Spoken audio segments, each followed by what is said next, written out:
जय श्री राम मित्रों, स्वागत है एक बार फिर से आपका हमारे चैनल JV डिवोशनल में। अभी तक हमने एपिसोड में देखा कि जिस प्रकार का हमको भय था कि देवी कैकेयी की प्रतिक्रिया किस प्रकार से होगी, प्रतिक्रिया बिल्कुल अनुकूल जा रही है हमारे हिसाब से, क्योंकि उन्हें जो लग रहा था कि वो हमारे समकक्ष नहीं है या हमारे बराबर के मिथिला राज्य नहीं है, उसी प्रकार से वो मना कर रही हैं श्री राम का जो रिश्ता है वहां करने के लिए। मेरा निर्णय अटल रहेगा और मैं नहीं चाहती कि आप प्रभु श्री राम जी का रिश्ता वहां करें। देवी कैकेयी कहीं ना कहीं अपने राज्य की संपन्नता को लेकर के अपने पुत्र के विवाह का आकलन कर रही हैं।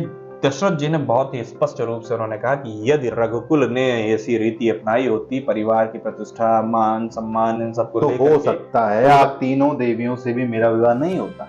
कहीं ना कहीं जो ईश्वर ने निहित किया है उसको हमें अपनाना चाहिए। और बड़ी चीज ये नहीं है कि विवाह हो रहा है, बड़ी चीज ये है कि शर्त पूरी कर ली है जो समग्र आर्यवर्त के राजाओं ने नहीं पूरी की। और सबसे बड़ी बात यह है कि प्रभु श्री राम ने स्वीकृति दे दी है। देखते हैं अगर उन्होंने धनुष का भंजन किया है, हाँ, जाकर के स्वयंवर में बैठे हैं और सारी चीजें हुई हैं, तो जरूर प्रभु श्री रामचंद्र जी के मतलब जैसे कहते हैं ना, स्वीकृति के बिना नहीं हुए होंगे। तो अगर हम ये रिश्ता नहीं जोड़ते हैं तो बहुत ही अपमान की बात होगी राजा जनक। देखना ये है कि अभी देवी सीता खाना बनाने जा रही हैं प्रभु श्री राम। अच्छा सीन था वो राजा जनक को जब उनकी पत्नी बोल रही थी ना, ये आपने कैसे होने दिया। अच्छा लगा था क्योंकि जो पति वाला भय होता है ना, ये डर हमें वो पहली बार देखा मैंने इस सीरीज में। अच्छा लगा कि हाँ, मैंने तो कोशिश की थी लेकिन वो रुके नहीं। आपसे कुछ नहीं होगा। अब मैं देख लूंगी। ठीक है, ठीक है, आप जाओ खाने की तैयारी करो, मैं संदेश भिजवाती हूँ, निमंत्रण बुलाते हैं। अच्छा, सीता जी की रसोई अयोध्या में स्थित है। मुझे सौभाग्य प्राप्त हुआ है 2-3 मर्तबा जाने का, और वहां पे बहुत ही भव्यता नजर आती है। कहा जाता है कि माँ सीता के हाथों में अन्नपूर्णा का वास था, माँ अन्नपूर्णा का।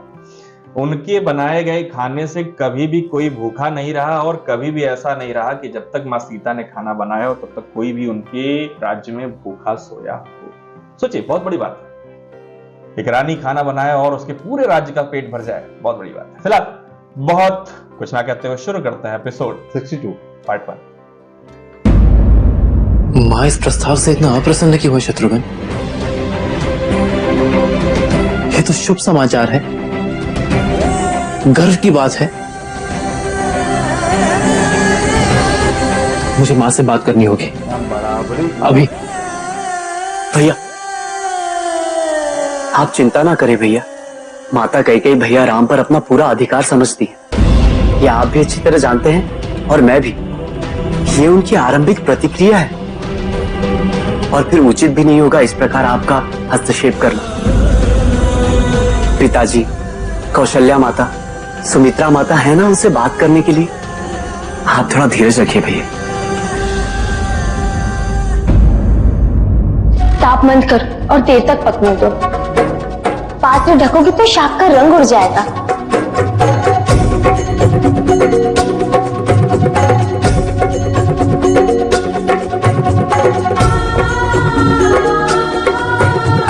उर्मिला, इसे चख कर देखो और बताओ कि कैसा बना है। दीदी, कैसी बातें कर रही हैं आप? माँ और आपके पकाए भोजन को चखकर अपमानित नहीं किया जाता। माँ और आप जो भी पकाते हैं ना, वही स्वाद की परिभाषा बन जाता है। मैंने सारे भोजन की तैयारियां कर ली है, किंतु मुझे ज्ञात नहीं है कि उन्हें कैसा भोजन अच्छा लगेगा। दीदी, ये सब कुछ जो आपने बनाया है, ये आप ही के बोए हुए बीज से उगा है। इस पूरी प्रक्रिया में ना आपका प्रेम सम्मिलित है। आप देखिएगा, जीजा श्री को ना सब कुछ अच्छा लगेगा। मैं जा रही हूँ ना उन्हें आमंत्रित करने, सब पूछ लूंगी। मिला, पर तब तक तो सब तैयार हो जाएगा। पर यदि तुम उनके आगमन के पूर्व मुझे ये बता सको कि उन्हें क्या पसंद है, तो मैं वही व्यंजन बना दूंगी। तो दीदी, मैं फिर अभी गई और अभी आई।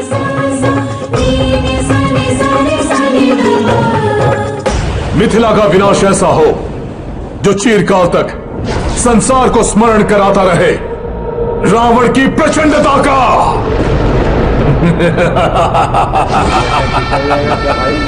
मैं जानता हूं मिथिला जैसे तुच्छ राज्य पर आक्रमण करके मैं उसको अत्यधिक महत्व दे रहा हूं, पर इस बार यह युद्ध व्यक्तिगत है। अपमान हुआ है मेरा रावण का। आप निश्चित रहिए महाराज, ऐसा ही होगा। और सुनिश्चित करना है कि मिथिला नरेश सबसे अंत में प्राण त्यागे, ताकि वो देख सके अपनी दृष्टि से कि उसने कितना बड़ा अपराध किया है। स्वामी,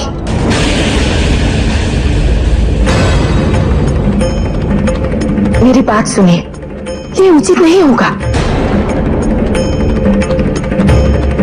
आप पुनर्विचार करके देखिए। विचार करने का समय बीत चुका है, अब केवल प्रतिशोध करने का समय है।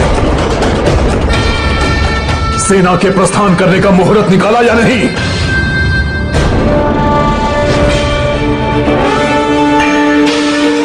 इतनी देर से क्या कर रहे हो तुम सब? अभी तक मुहूर्त नहीं निकाल सके। हे लंकेश, इस कुंडली के अनुसार ग्रह की दशा यह बता रही है कि मिथिला पर आक्रमण करना लंका के विनाश को आमंत्रित करना है।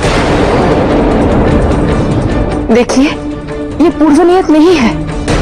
स्वामी, ऐसा कुछ मत कीजिए जिससे आपको क्षति पहुंचे।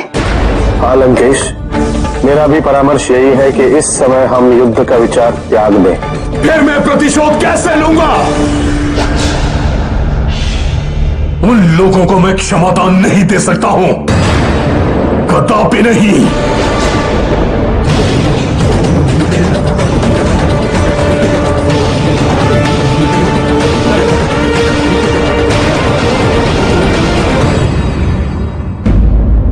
आपने दशरथ नंदन राम जी को देखा?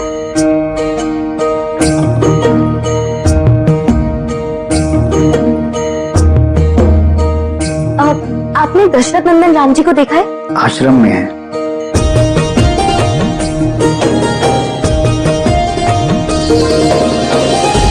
बुरी बात होती है। लक्ष्मण जी,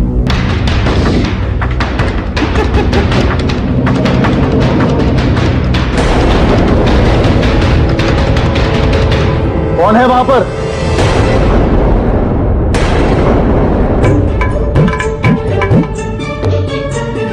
आप? इस प्रकार यहाँ आने का प्रयोजन? मैं दशरथ नंदन से भेंट करना चाहती हूँ। मैं दशरथ नंदन ही। मेरा तात्पर्य आपसे नहीं, आपके भैया से है, जिनका विवाह सीता दीदी से होने वाला। क्यों मिलना है उनसे?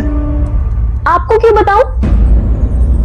जिनसे मिलने आई हूँ उन्हीं से पूछना चाहती हूँ कि उन्हें भोजन में क्या अच्छा लगता है। भैया को हर प्रकार का व्यंजन अच्छा लगता है। आपको कैसे पता कि मैं भोजन के लिए उन्हें आपके साथ आमंत्रित करने आई हूँ? अभी अभी बताया आपने। कुछ बातें कहकर आप भूल जाती।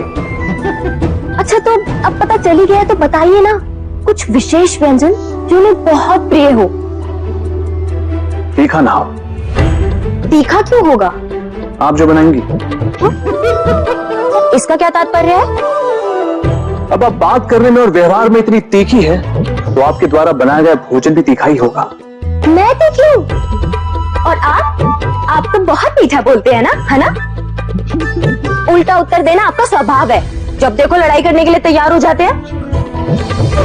वो तो अच्छा हुआ उस दिन जीजा श्री ने परशुराम जी को शांत कर दिया, वरना खल के बाती एक ही बार में आपका शीश काट देते वो। ऐसा कुछ नहीं होता। ठीक है? मैं भैया को अच्छे से।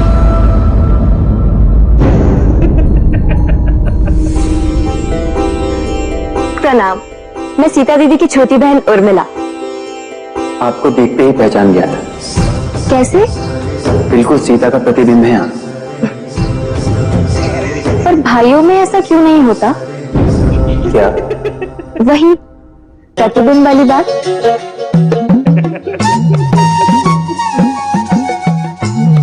पिताजी ने विशेष रूप से भेजा है भोजन पे आमंत्रित करने के लिए, आपको और आपके प्रतिबिंब को।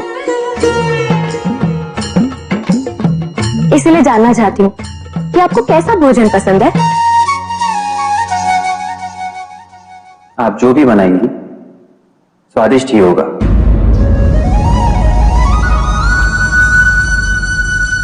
तीखा होगा तब भी? तीखा हो या मीठा, प्रेम से बनाया हर व्यंजन स्वादिष्ट ही होता है।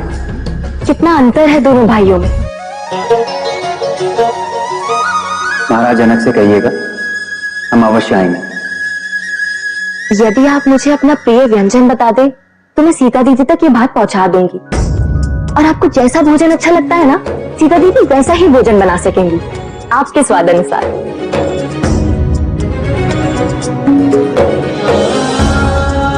यदि सीता भोजन बना रही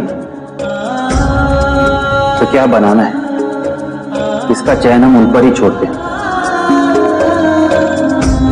हम उनकी इच्छा अनुसार ही भोजन करेंगे।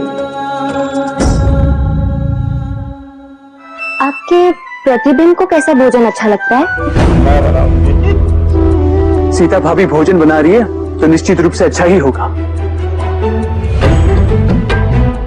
हाथ हाथ की बात होती है भैया। यदि यही भोजन कोई और बना रहा होता तो आवश्यकता होती है बताने की किस प्रकार का भोजन अच्छा लगता है।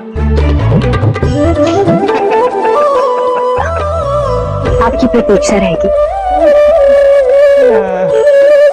अच्छा है जीजाश्री आपके प्रतिबिंब होने से बच गए।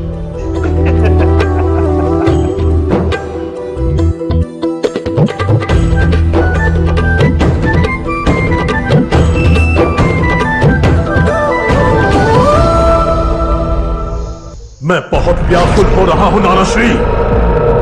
एक क्षण भी विश्राम नहीं कर सका हूं मैं। प्रतिशोध लेना ही पड़ेगा। मैं जानता हूं लंकेश, तुम्हारा धनुष न उठा पाना बहुत बड़ी असफलता है। मैं ये भी जानता हूं ये तुम्हारे लिए बहुत ही अपमानजनक घटना थी। मिथिला पे आक्रमण करना हमारे हित में नहीं, इसलिए आक्रमण का विचार अपने मन से निकाल दो। मैंने निर्णय ले लिया है। दीदी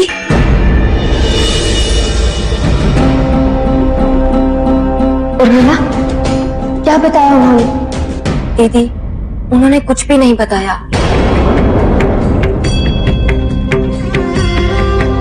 राम जी की और सीता जी की जोड़ी तो वैसे ही बड़ी अच्छी है, लेकिन उतनी ही नटखट जोड़ी है उर्मिला जी की और लक्ष्मण जी की। किस प्रकार से वाद विवाद एक दूसरे से चल रहा है और कहीं ना कहीं वो मूवी वाला क्रिएशन इसमें डाला गया है। नोक झोंक अच्छी लग रही है देखने में। और अच्छा, व्यवहार भी दोनों का वैसे ही है।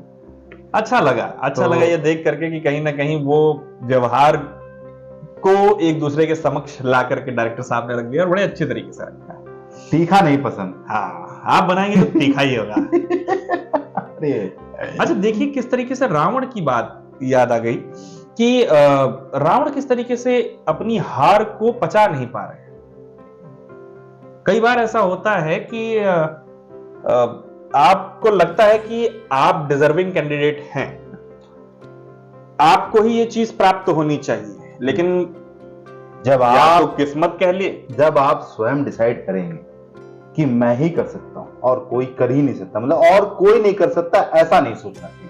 मैं कर सकता हूं, ये ठीक है, ये कॉन्फिडेंस है, ये कॉन्फिडेंस है, ये आत्मविश्वास, केवल मैं ही कर सकता मैं हूं, ही कर सकता हूं, ये और कॉन्फिडेंस। ये अहंकार है। और किस प्रकार से देखिए सम्मान पे उनके चोट पहुंची है, तो स्वयं से ऐसा लग रहा है कि मैं अपमानित हुआ हूं, खुद से उनको खुद से ऐसा लग रहा है। बड़ा अपमानित सा महसूस हाँ, हो उसी रहा में है। वो व्याकुल है वो। उनके अपमान के दो प्रमुख कारण, पहला तो उनकी जो कीर्ति यश दुनिया में व्याप्त है वो, और जाके वहां जैसे अपना बिल्डअप तैयार जो किया। अपना उन्होंने राग अलापा है ना, टिन टिन टिन टिन करके, उन्होंने, उनके नाना श्री ने, नाना सिंह ने किस प्रकार कहा था, वो विश्राम कर रहे हैं। जब आएंगे आपको तो गेम करना होगा, गेम ओवर करना, तब बुला लेंगे। बुला लेंगे उनको। वैसा कुछ हुआ नहीं। खिसियानी बिल्ली खंबा नोचे, नोच भी नहीं पा रही है क्योंकि सब रोके। शुभ समय आपने देख ही लिया। अगर आपने आक्रमण किया तो लंका के आखिरी दिन आ गए समझ लो। चलिए फिलहाल अभी देखते हैं क्या रावण फैसला लेते हैं और क्या देवी सीता पका के ले जाती है प्रभु श्री राम जी के आगे। ये सब देखने के लिए हमें चलना पड़ेगा आगे के एपिसोड में। फिलहाल इस एपिसोड को करना होगा यहीं, समाप्त। शीघ्र ही मिलेंगे नए के साथ। तब तक के लिए राधे राधे।